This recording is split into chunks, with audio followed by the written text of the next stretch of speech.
¿Qué tal amigos? Bienvenidos a un nuevo video en el canal. Estoy muy contento de estar nuevamente con todos ustedes, señores. Pues hemos tenido noticias de Donald Trump. La verdad es que una vez más está siendo pues muy grosero. Una vez más pues está despotricando en contra de uno de sus aliados de la zona. Estamos hablando de Canadá, uno de los mayores pues socios comerciales, se puede decir que en el mundo por parte de Estados Unidos, me parece que detrás de México. Y bueno, pues Donald Trump decidió poner fin a las, digamos, relaciones comerciales con Canadá, así que una vez más se suman pues las tensiones que está provocando únicamente el presidente Donald Trump con sus aliados. Así que bueno, quédense porque va a estar muy bueno el video, así que vamos a ver los números y vamos a ver las imágenes. Adelante. Joining us now, CNN chief data analyst Harry Enton. Harry, we're talking about tariffs here. You're just hearing that conversation. Has Trump push for tariffs been successful in the minds of the American people? No. No is the simple answer. I mean, I think that Americans have moved more against tariff than any other major Trump policy that he's been pushing during this second term. What are we talking about here? Well, why don't we just look at this? New tariffs on imported goods. You go back to November of 2024, the majority, 52%, were in favor of it. Look at where we are now in 2025, in the fall of 2025. 60% of Americans are opposed to Trump's tariffs. So we're talking about a 4-point margin in favor, switcheroo, now to a 20-point margin against. And of course, there was all this news coming out of the World Series, right? Canada tariffs. We're not just talking China, we're talking Canada and tariffs. And get this, we're talking about just 36%, as I look at my little footnote here on the bottom, who support new tariffs against Canada. So the bottom line is this: if I were advising President Donald John Trump when it comes to his policies, I'd say step off the tariffs, at least from a political point of view, because the bottom line is it doesn't sell with the American people. It's one of the largest shifts that we have seen during Trump's second term in office. Yeah, I mean, the difference here might be that the economy has not greatly improved, and they're sort of seeing that this isn't going hand in hand. All right, what about how Americans feel towards our Canadian neighbors? Longtime friends, they're always considered to be the nicest people. Yes. What are they feeling now? So, picking a fight with China is one thing. Picking a fight with Canada is just something totally different here. So what are you talking about? Net popularity in the United States. Well, Canada is far more popular than Donald Trump is here in the United States. Look at this. The net popularity rating of Canada is plus 49 percentage points. Look at the net popularity rating of Donald Trump here in the United States. It's minus 10. We're talking about Canada coming out nearly 60 points ahead on the net popularity rating versus Donald Trump here in the United States. When you pick on Canada as a United States president, you are picking on a country that the American people adore. They adore Canada. Canada has always been a friend to the United States, at least during our lifetimes. And when you're going after Canada, you are going against someone who is far more popular than you are with Donald Trump. Pretty much every single time among most Americans, Americans will choose Canada over Donald Trump, yet Trump has decided to pick yet another fight with somebody or some entity or some country that is more popular than he is. Any president would love to see that number under their name. The last president that had this type of number was George W. Bush back in the early 2000s. No president has come anywhere close to how popular Canada is right now, and Donald Trump certainly is a long away. He cannot see Canada from his house when it comes to his net popularity. All right, let's reverse this. How do Canadians feel about the United States? They think that Donald Trump's a big hoser. That's what they think. They hate Donald Trump. They hate everything that he's doing. Canadians who say America is an enemy or potential threat, look, in 2023, it was 7%. Look how high it's gone now. We're talking about 48%. We're talking about a nearly 48-point jump. And the Trump administration, my dear friends, has a net popularity rating in Canada of minus, get this, 58 points. So Americans love Canada, but Canadians no longer love the United States of America. Sarah? Oh, Canada. Oh, you went over there. Look at that. Oh, Canada. I ran away from you because I don't want the Canadians mad with me. Thank you so much, Harry Enton. Bye.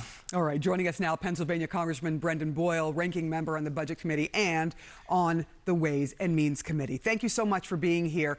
Let's talk about this. Donald Trump in Asia saying, look, the two countries have agreed to a framework for a trade deal. At the same time, he has lashed out at Canada once again, imposing a new and extra 10% tariff on Canada. basically because he was angry with an ad that they put out by the Ontario province. You're a ranking member on the Budget Committee and the Ways and Means Committee. I mean, what do you make of these two moves by the president? Well, first, in terms of Canada, not only is it perhaps, and in my view, our greatest ally and certainly our closest ally, it is also one of our major trading partners. Frankly, about 40% of our trade is only with three countries, Canada, Mexico, and China combined.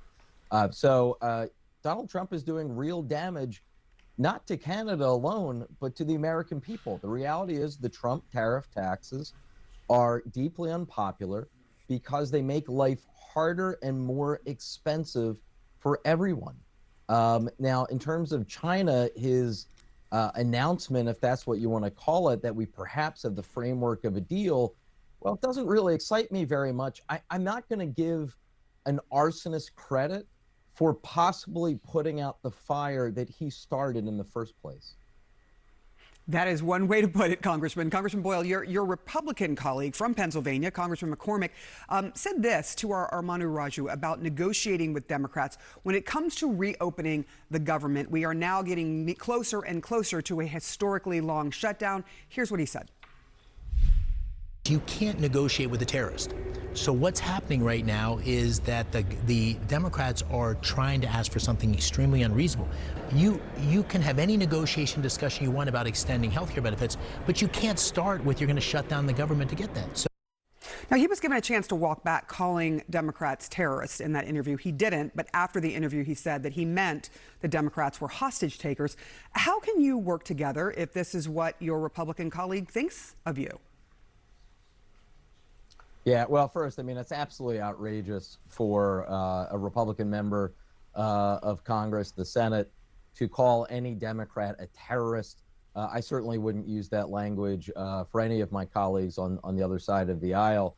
In terms of the substance of what he said, what he thinks is so unreasonable is the fact that we're saying we want everything to operate as it currently does while we negotiate. That means no health care cuts to the American people, period. These are the Republican cuts that were included in their tax bill a few months ago. This is the bill that Donald Trump used to call the one big beautiful bill until it became so deeply unpopular that he just suddenly stopped talking about it.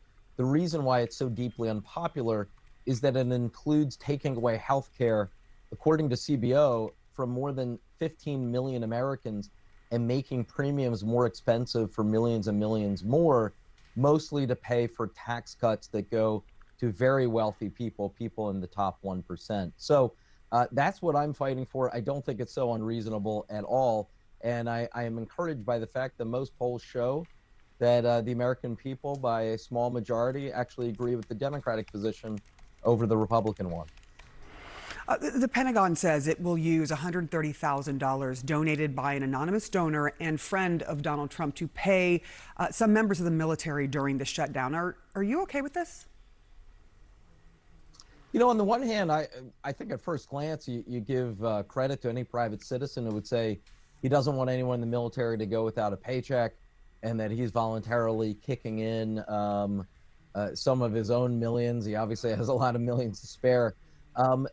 But on further examination, it is worrying that this ends up actually being more of a cost than it's worth. And what I mean is, what is Mr. Mellon getting in return for this sort of incredibly large contribution?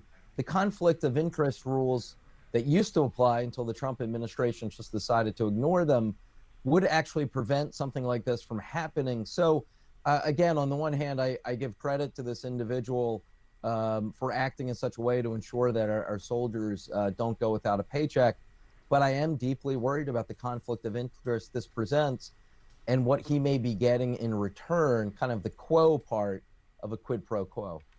All right, Congressman Brendan Boyle, thank you so much for getting in early this morning and having a chance to chat with us. Appreciate it. Bien, señores, pues lo que acabamos de ver, pues sin duda, claro que se está mostrando el rechazo a Donald Trump, señores.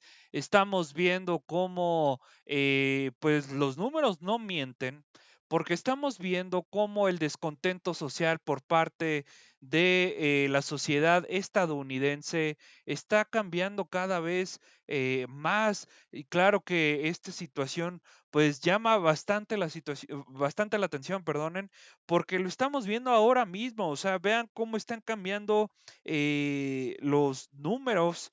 eh, que se está generando, o sea, de noviembre a 2024 al ahora, digamos, o al hoy, están cambiando de un 48% a un 60%, de un 52 a un 40. Es clara la tendencia, señores, por parte de la sociedad de los Estados Unidos, que están rechazando total el manejo de Donald Trump con las tarifas, con los aranceles, todo este ataque que está teniendo a Canadá, todo este ataque que está teniendo a México, porque van a decir, bueno, y directamente cuál fue el ataque de Donald Trump a México, pues no fue directamente Donald Trump, pero bueno, estamos hablando del mismo ente, hablando la Embajada de los Estados Unidos en México, diciendo que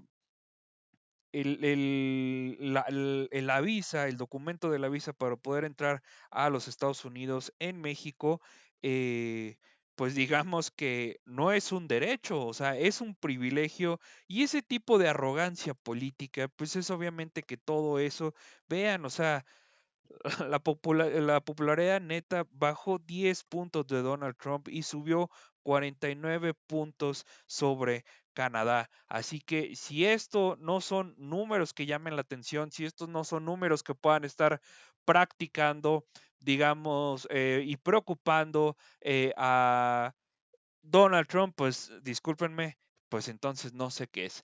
Pero bueno, señores, hasta aquí el video. Me encantó estar nuevamente con todos ustedes. ¿Qué opinan al respecto?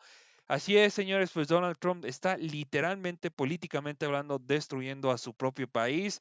El mal manejo cada vez está siendo mayor, el descontento social cada vez está, pues, aumentando y es algo que no pueden negar, es algo que no pueden negar porque están viendo los números ustedes conmigo. Así que bueno, señores, les mando un abrazo. Nos vemos mañana con más contenido. Feliz inicio de semana para todos ustedes. Así que bueno, los dejo y nos vemos a la siguiente. Bye bye.